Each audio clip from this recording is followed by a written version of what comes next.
नमस्कार, जय हिंद। मैं मोहन पाठक और लेके आ गया हूँ आपका ये तीसरा पार्ट है। ठीक है, तीसरा पार्ट है और ये कंप्लीट हो गया आज। ये आपका आज कंप्लीट हो जाएगा। क्या है नाम इसका? इसका नाम है आपका भोजन, स्वास्थ्य एवं स्वच्छता। ये आज आपका कंप्लीट हो जाएगा। फिर कल से हम आपका दूसरा चैप्टर लेके चलेंगे, जो भी होगा। ठीक है, तो इसमें 40 क्वेश्चन है और फटाफट ये कर लेते हैं। और आप लिख लीजिए, आप इसको लिख लीजिए, ज़्यादा बेटर होगा। या बार बार इसको सुनिए, बार बार इसको सुनिए, तब आपको क्लियर होगा। पहला है, यकृत एवं मांसपेशियों में ऊर्जा जमा होती है। यकृत एवं मांसपेशियों में ऊर्जा कहाँ जमा होती है? थोड़ा मैं इसको आराम से ले चलूँगा क्योंकि काफ़ी इंपॉर्टेंट क्वेश्चन है। यकृत एवं मांसपेशियों में ऊर्जा कहाँ जमा होती है? तो ऊर्जा भाई ग्लाइकोजन में जमा होती है। यकृत एवं मांसपेशियों में ऊर्जा ग्लाइकोजन में जमा होती है। यकृत एवं मांसपेशियों में ऊर्जा ग्लाइकोजन में जमा होती है।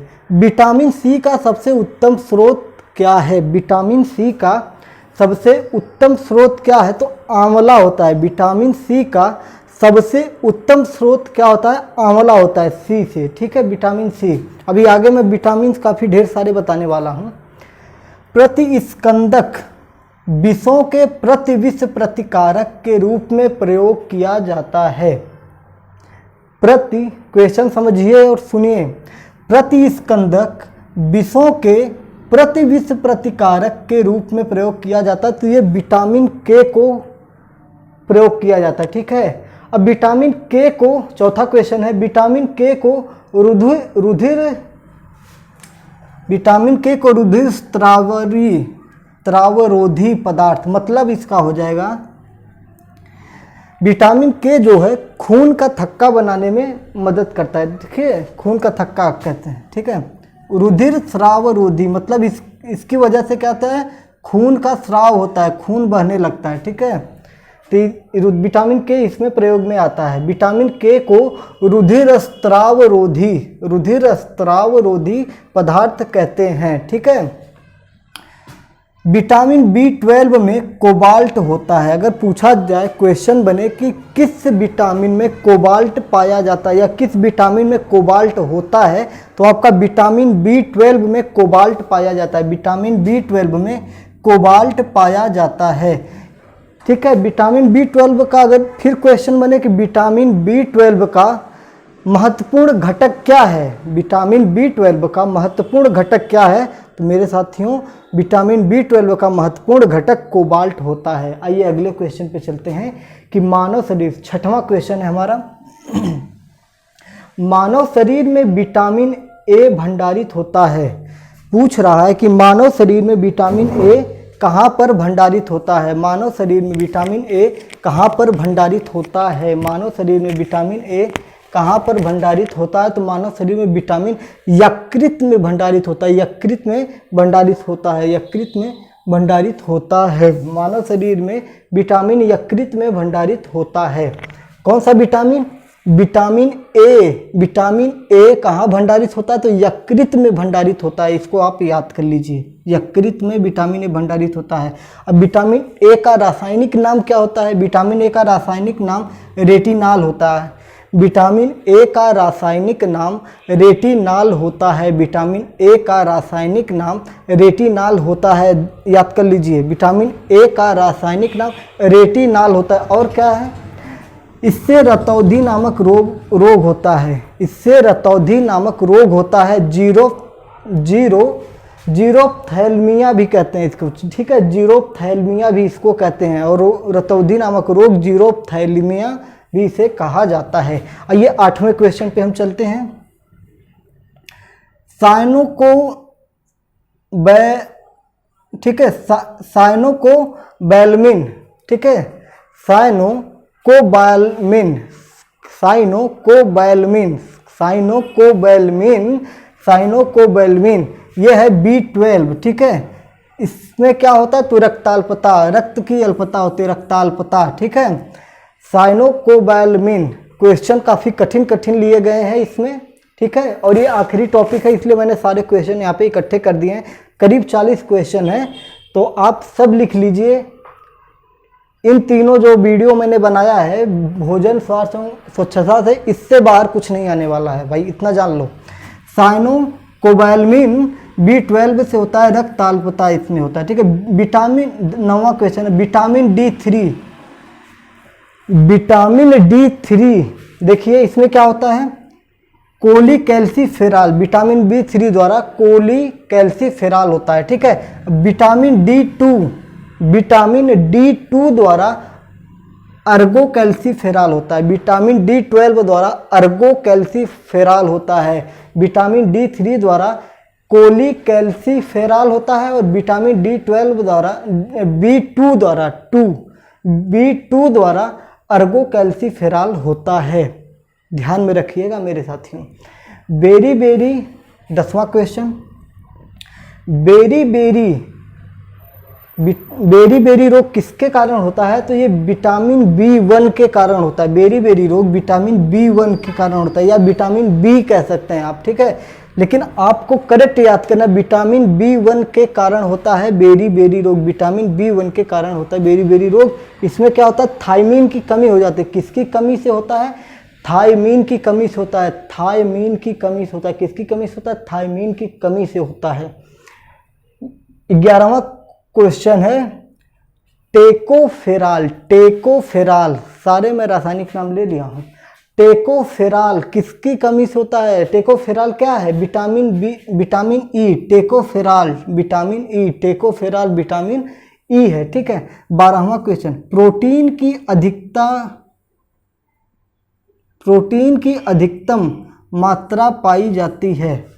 प्रोटीन की अधिकतम मात्रा किसमें पाई जाती है, प्रोटीन सबसे ज़्यादा कहाँ पाया जाता है, तो प्रोटीन आपका अधिकतम मात्रा की बात की जाए तो सोयाबीन में पाया जाता है। प्रोटीन जो है सोयाबीन में बहुत ही ज़्यादा मात्रा में पाई जाती है, अधिकतम मात्रा पाई जाती है। और सोयाबीन का अगर उत्पादन क्षेत्र सबसे बेहतर माना जाए भारत में, तो ये मध्य प्रदेश को माना जाता है। मध्य प्रदेश है उत्पादन के क्षेत्र में सोयाबीन के, ठीक है। तो ये दोनों क्वेश्चन आप ध्यान में रखिएगा। अब सोयाबीन में कितना % प्रोटीन पाया जाता है, अगर पूछे तो 40% प्रोटीन पाया जाता है। कितना पाया जाता है, 40%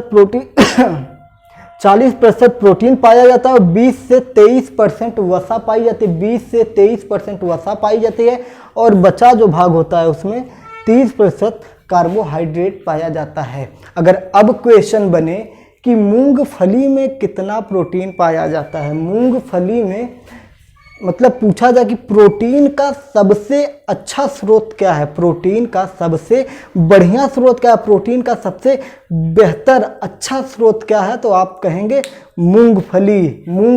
अब मूंगफली 100 ग्राम मूंगफली में 1 लीटर दूध के जितना प्रोटीन पाया जाता है। देखिए मैं बता रहा हूँ, सबसे अच्छा स्रोत मूंगफली है प्रोटीन का, और इसमें 100 ग्राम मूंगफली अगर आप खा ले रहे हैं तो 1 लीटर दूध पीने की जितनी ताकत आपके पास होगी।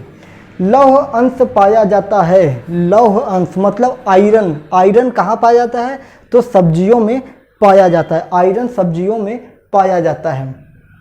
स्टार्च है, स्टार्च क्या है, स्टार्च का अगर सूत्र बताएं तो C6H10O5, C6H10O5 है स्टार्च, ठीक है। ये क्या है, एक पॉलीसेकेराइड से। स्टार्च क्या है, अगर पूछे कि स्टार्च है या क्या है तो आप कहेंगे पॉलीसेकेराइड्स, ठीक है।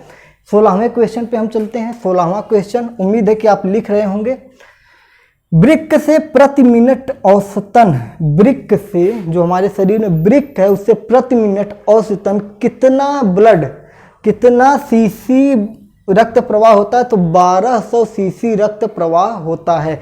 वृक्क से प्रति मिनट औसतन 1200 सीसी रक्त प्रवाह होता है, 1200 सीसी रक्त प्रवाह होता है। वृक्क जो होता है रक्त शुद्धि करता है, मूत्र बनाता है, मतलब मूत्र को निकालता है, ठीक है। क्या करता है, रक्त शुद्धि करता है, मूत्र को निकालता है, रक्त प्रवाह करता है। अब कितना करता है, वृक्क जो है रक्त शुद्धि 1800 लीटर प्रतिदिन करता है, 1800 लीटर प्रतिदिन रक्त शुद्धि करता है और 1.5 लीटर मूत्र क्या करता है, ठीक है, मूत्र करता है, मूत्र बदलता है, किस में बदलता है, मूत्र में बदलता है, मूत्र मतलब पेशाब, पेशाब में बदलता है, ठीक है। 18वां question, rhino virus, rhino virus, corona virus, rhino virus, corona virus से जुकाम, सर्दी, खांसी ये सारी चीज़ें होती है। तो रीनो वायरस या राइनो वायरस, हिंदी में रीनो वायरस, इंग्लिश में राइनो वायरस। राइनो वायरस किसका वाहक है, राइनो वायरस के द्वारा सर्दी जुकाम, जो सामान्य सर्दी जुकाम होता है तो राइनो वायरस के द्वारा होता है, ठीक है, उसके लिए उत्तरदायी होता है। प्लेग बीमारी किससे होता है, तो मेरे दोस्तों प्लेग चूहे के द्वारा फैलता है, प्लेग चूहे के द्वारा फैलता है। रेबीज जो है ये कुत्ते के द्वारा फैलता है और बंदर के काटने से भी रेबीज नामक रोग हो जाता है। टेपवर्म, टेपवर्म का मतलब हो जाएगा फीता कृमि। फीता कृमि रोग किसके द्वारा होता है, टेपवर्म किसके द्वारा होता है, तो कच्चा सूअर का मांस खाने से, कच्चा मतलब अधपका सूअर का मांस खाने से फीता कृमि नामक टेपवर्म नामक रोग होता है, टेपवर्म नामक रोग होता है। अब पोलियो की बात करें, देखिए पोलियो को भी हमने यहाँ पे ले लिया। पोलियो कैसे होता है, पोलियो बीमारी कैसे होती है, तो पोलियो के लिए एक विषाणु होता है, विषाणु जो पोलियो फैलता कैसे, तो ये संक्रामक रोग है और संसर्ग के द्वारा फैलता है। पोलियो जो है उसका जो विषाणु होता है उसको कहते हैं पोलियोमेइलाइटिस, पोलियोमेइलाइटिस विषाणु के द्वारा आपका पोलियो फैलता है। तो ये आपके 20 क्वेश्चन यहाँ पे कंप्लीट हो गए, ठीक है। 20 के अंदर मैंने आपको 25 से 27 क्वेश्चन करवा दिए। आइए आखिरी दौर पे हम चलते हैं। हमारा 21वां क्वेश्चन है, एलिसा परीक्षण क्या है, एलिसा परीक्षण क्या है, एलिसा परीक्षण क्या है। एलिसा परीक्षण एक ऐसा परीक्षण होता है, एलिसा परीक्षण एक ऐसा परीक्षण होता है जिसमें एलिसा परीक्षण किससे संबंधित है, तो एलिसा परीक्षण मेरे भाइयों एड्स से संबंधित है, एड्स से संबंधित है। और एड्स का पूरा नाम क्या होता है, एक्वायर्ड इम्यूनो डिफिशियंसी सिंड्रोम होता है, जिसमें HIV वगैरह की बात होती है।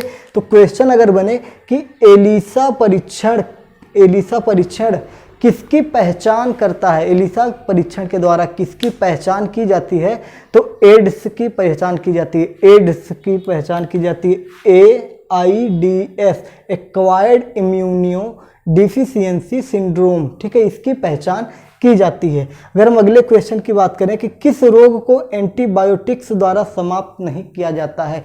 बच्चों में एक रोग होता है जिसका नाम होता है खसरा, क्या नाम होता है उसका, खसरा या मीसल्स कहते हैं, खसरा या उसको मीसल्स कहते हैं मेरे साथियों। उसको एंटीबायोटिक्स द्वारा नहीं समाप्त किया जा सकता है, ठीक है। और हमने खसरे के बारे में इससे पहले वाले इसी लेक्चर का जो दूसरा पार्ट है, आई थिंक दूसरा या पहला पार्ट है, उसमें मैंने इंद्रधनुष पढ़ाया है।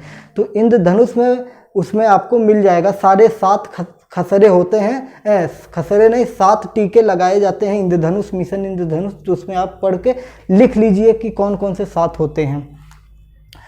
तो एंटीबायोटिक्स द्वारा समाप्त नहीं किया जा सकता है, तो खसरा यानी मिसल्स को समाप्त नहीं किया जा सकता है।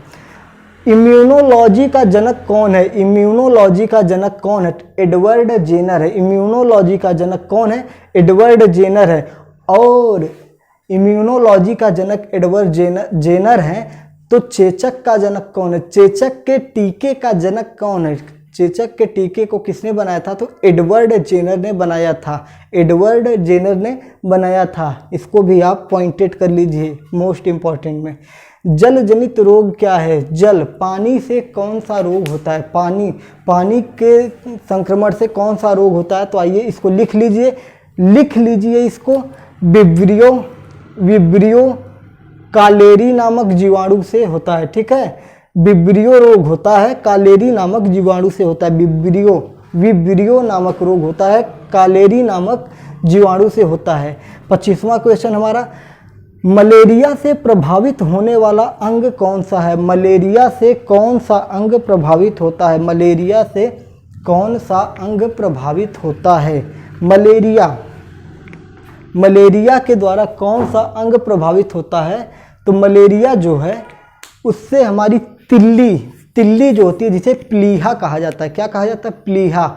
मलेरिया से प्लीहा प्रभावित होती है जिसे तिल्ली भी कहा जाता है, तिल्ली तिल्ली, ठीक है। अब इसके उपचार की बात करें तो उपचार में कौन कौन सी दवा का प्रयोग किया जा सकता है? तो इसके उपचार के लिए एटाब्रीन, क्लोरोक्वीन, कामाक्वीन, ठीक है। कौन कौन सा याद करिए? एटाब्रीन, क्लोरोक्वीन, कामाक्वीन। जहाँ पे ब्रीन क्वीन क्वीन लगा मिल जाए तो अगर याद नहीं है क्वेश्चन आंसर तो आप क्वीन क्वीन से टिक मार दीजिएगा जो भी, ठीक है। लेकिन कोशिश करिए याद कर लीजिए क्योंकि क्वीन लगा के बहुत सारे दवाइयाँ हैं, ठीक है। एटाब्रीन, क्लोरोक्वीन और कामोक्वीन, ठीक है, ये हो गए। चलिए हम 26वें क्वेश्चन पे चलते हैं। ये क्या है? ये औषधि हैं। निद्रा रोग, निद्रा रोग, निद्रा रोग।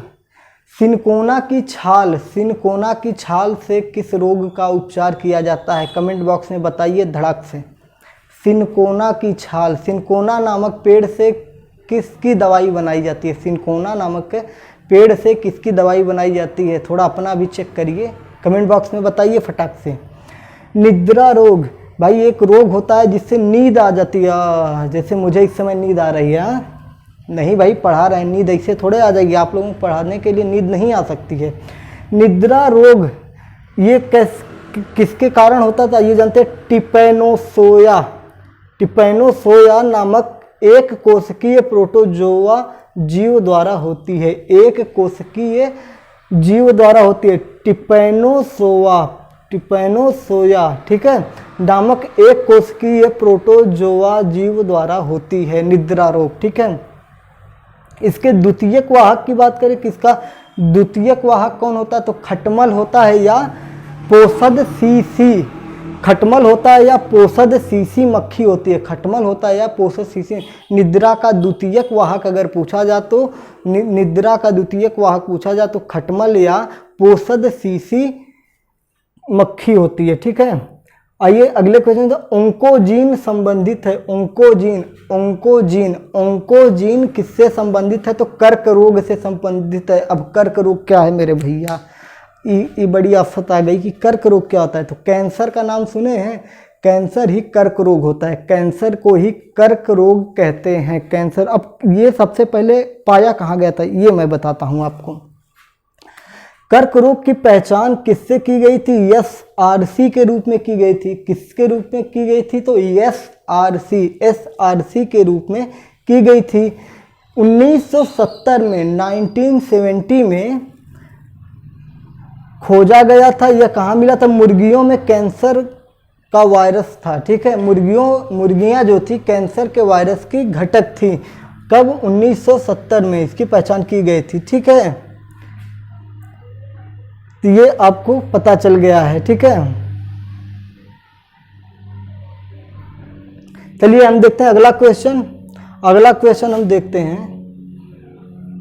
अगला क्वेश्चन हम देखते हैं एल्जाइमर रोग दिवस। कुछ दिवस के नाम हमने यहाँ पे बताए हैं, 5-6 हैं, महत्वपूर्ण है, वेरी वेरी इंपॉर्टेंट, महत्वपूर्ण है, जिसको कहता है वेरी वेरी इंपॉर्टेंट भैया। तो इसको आप लिख लीजिए, वेरी वेरी इंपॉर्टेंट है, वेरी वेरी इंपॉर्टेंट, ठीक है। तो एल्जाइमर रोग दिवस कब होता है? तो 21 सितंबर, एल्जाइमर रोग दिवस 21 सितंबर को होता है। विश्व तपेदिक दिवस 24 मार्च को होता है, विश्व तपेदिक दिवस 24 मार्च को होता है। विश्व एड्स दिवस 1 दिसंबर को होता है, सबको पता है, विश्व एड्स दिवस 1 दिसंबर को होता है। कुष्ठ निवारण दिवस, कुष्ठ निवारण दिवस कब होता है? तो जनवरी माह का अंतिम रविवार, जनवरी माह का अंतिम रविवार कुष्ठ निवारक दिवस के रूप में मनाया जाता है। अब ये जनवरी चल रहा है ना, आज जनवरी है ना, आज कितनी जनवरी है? 6 जनवरी है ना। तो अब जो इस महीने का आखिरी रविवार होगा उसी दिन कुष्ठ निवारण दिवस के रूप में मनाया जाएगा। कुछ और है महत्वपूर्ण में, अंतर्राष्ट्रीय ओजोन दिवस, एकदम रट्टा सब मार के बैठे हैं आप लोग।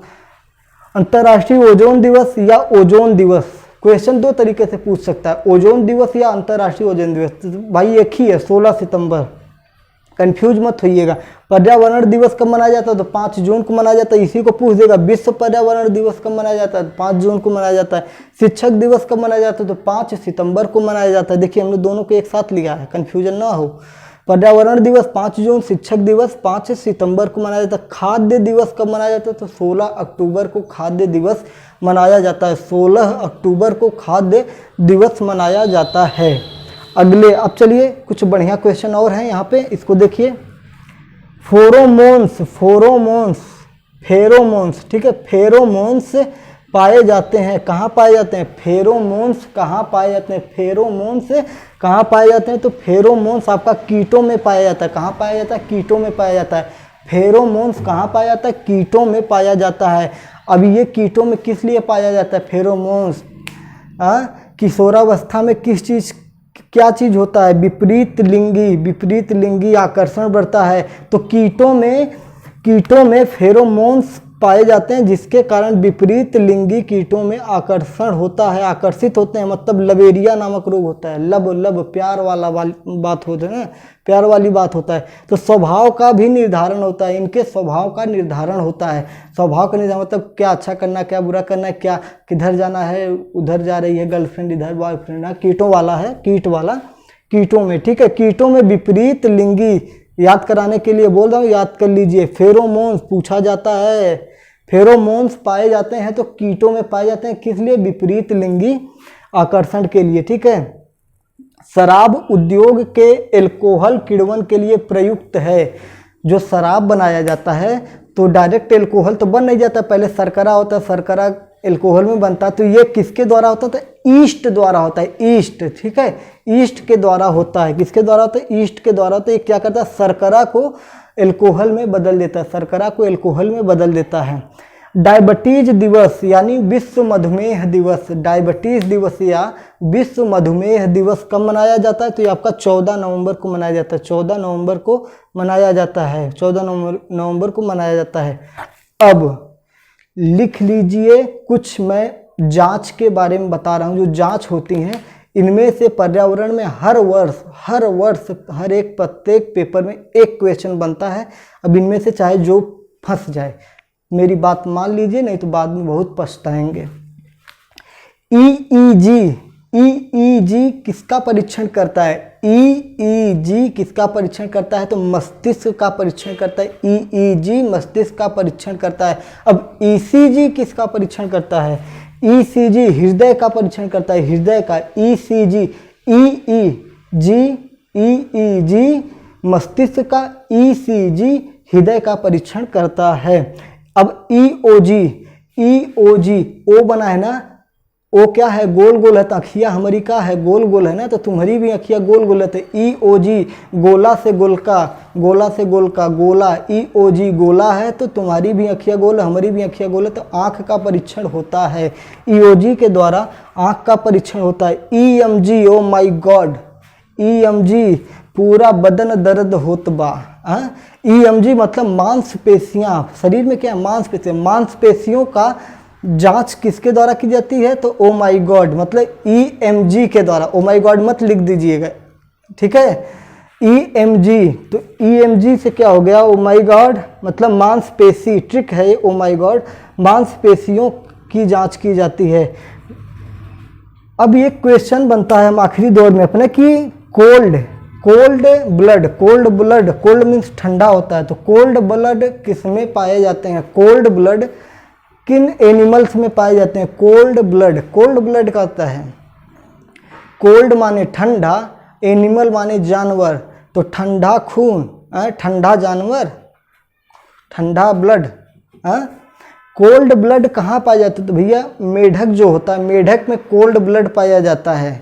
कोल्ड ब्लड मेढक में पाया जाता है, मेढक में कोल्ड ब्लड पाया जाता है। और कहाँ पाया जाता है? सांप में पाया जाता है। जो सर्प होते हैं, सांप वगैरह होते हैं, सांप होते हैं, उनमें पाया जाता है कोल्ड ब्लड। मगरमच्छ में भी पाया जाता है, जो मगरमच्छ होता है, घड़ियाल होता है, उनमें क्या पाया जाता है?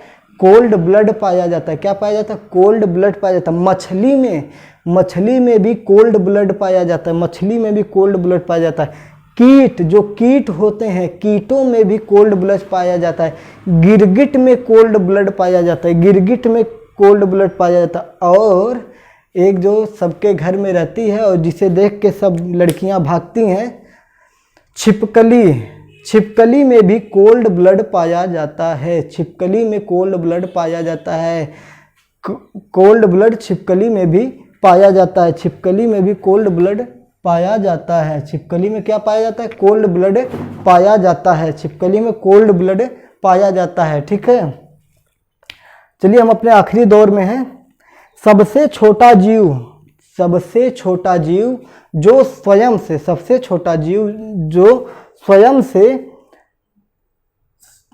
सबसे छोटा जीव जो स्वयं विकास एवं प्रजनन करने में समर्थ होता है। सबसे छोटा जीव जो विकास एवं प्रजनन करने में समर्थ होता है। सबसे छोटा जीव जो विकास एवं प्रजनन करने में समर्थ होता है, मतलब अपना विकास और प्रजनन स्वयं कर लेता है। अपना विकास और प्रजनन स्वयं कर लेता है। अपना विकास एवं स्वयं, अपना विकास और प्रजनन स्वयं कर लेता है। पूछा क्या जा रहा है? सबसे छोटा जीव, इसको ध्यान दीजिए, सबसे छोटा जीव जो स्वयं का विकास एवं प्रजनन करने में समर्थ होता है तो माइकोप्लाज्मा होता है। ठीक है, क्या होता है? माइकोप्लाज्मा होता है। माइकोप्लाज्मा होता है। माइकोप्लाज्मा होता है। तो ये आपका चैप्टर समाप्त हो गया। चैप्टर था भोजन, स्वास्थ्य एवं स्वच्छता, समाप्त हो गया। कल हम आपको पढ़ाएंगे पेड़ पौधे और जंतु। पेड़ पौधे और जंतु, कल हम आपको पढ़ाएंगे पेड़ पौधे और जंतु। तो अगर आपको पसंद आ रहा है हमारे द्वारा बताया गया क्वेश्चन तो अपने दोस्तों में भी शेयर करिए। सबको बताइए कि एक नया चैनल आया है जिसका नाम है मोहन इंस्टीट्यूट आजमगढ़। और हाँ, इसका एक टेलीग्राम पे भी चैनल है, उसमें जाके आप ज्वाइन हो जाइए, मोहन इंस्टीट्यूट आजमगढ़ में। ठीक है, उसमें ज्वाइन हुई और ये सारे वीडियो आपको वहाँ पे मिलते रहेंगे। और सब्सक्राइब करना ना भूलिएगा, लाइक करिएगा, कमेंट में बताइए कैसा लगा। अगर कमेंट करेंगे तो हमें भी पता चलेगा कि आप लोगों को कैसा लग रहा है। वैसे ही हम और क्वेश्चनों की श्रृंखला बढ़ाएंगे। देखिए, पहले मैं 5 क्वेश्चन 10 क्वेश्चन लाता था, आज मैं 40 क्वेश्चन लेके आया हूँ। इस बोर्ड पे 40 क्वेश्चन। ठीक है, तो कितनी मेहनत करनी होती है, लिखने में कितनी मेहनत होती है, तो आपको पता होना चाहिए। चलिए फिर मिलते हैं नेक्स्ट लेसन में, जिसका नाम है आपका पेड़ पौधे और जंतु में मिलेंगे। फिर मज़ा आएगा पर्यावरण पढ़ने में। जय हिंद, भारत माता की जय। सब्सक्राइब करना ना भूलिएगा।